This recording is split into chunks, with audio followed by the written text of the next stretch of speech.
जगन्नाथ सांग मैंने आशा कर भलर थे देखूँ आपण मानकर OSS तरफ गोटे अपडेट आसूँ जोटा तुम एग्जाम रिलेटेड तो से विषय में आलोचना करवा ता सहित SI एग्जाम ताकू नहीं आपण मानकर बहुत कमेंट रोचे कि साइट खोलू नहीं कार OTP आसुनी एमती बहुत सारा प्रोब्लेम हो विषय में आलोचना करिया वीडियो को शेष पर्यंत देखि नियंतु। तो देखंतु ये जो प्रथम आम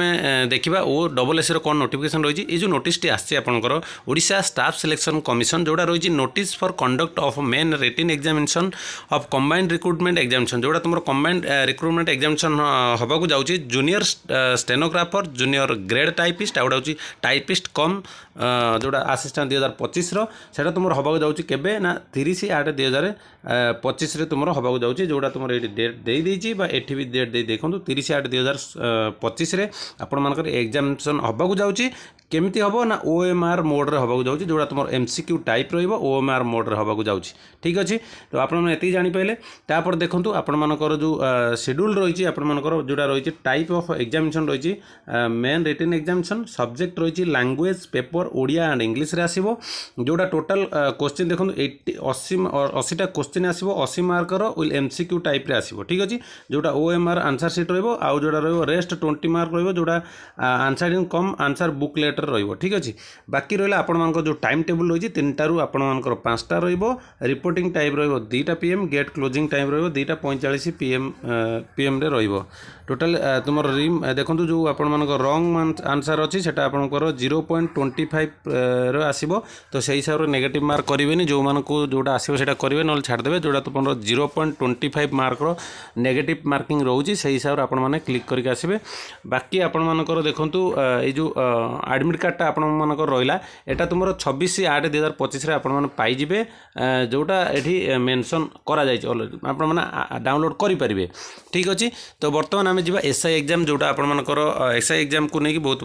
आपण मैंने टेंशन रोचंती तो कहीं भी टेंशन ना दरकार नहीं। बर्तमान जो मैंने कहते कि साइट खोलूनी बर्तमान तांकर OTP आसुनी कहते तो मुझे देखुची पिला माने पुणी कमेंट कलेन कि OTP आसूची आपण मैंने टिके मेल को भल भाव चेक करूँ ठीक अच्छे। तो मेल को भल भाव चेक करूँ OTP आसूची आराम से आपण जाकि मेल को रिफ्रेश करूँ से आपको OTP मिल जाए। बर्तमान साइट खोलुची रेक्टिफाई हो जाए मत जहाँ लगुच जदि भी से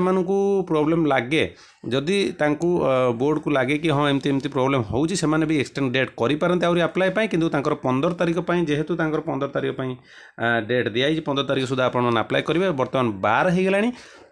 तो आपण मैंने अप्लाई कर दिंतु शेष पर्यंत रुकंतु ना आपण मैंने अप्लाई कर दिंतु जदि तांकर आउ किछि अधिक प्रोब्लेम हेइथिबो सेमानकु जदि लागिबो सेमान निहाती भाबरे आपण डेट एक्सटेंड कर देबे आउ कि दिन अप्लाई करिवा पई किंतु आपण मैंने डेट एक्सटेंड हबो कि नै ताकू न भाबी कि आपण मैंने बर्तमान अप्लाई कर दिंतु आराम से करंतु नेट टिके जोडी स्पीड होतो से जगह बसी करंतु काइना आपण नेट बद से आसु नथबो अदरवाइज आपनको OTP आसुतो आपण मैंने जानि पारु नथिबे। तो बाकी रहला आपण मानकर ए होची ये बाकी SI एग्जाम आपण मान समस्त जानि चंदी जेमिति आपण मानकर केबे हबार थिला ना 13-14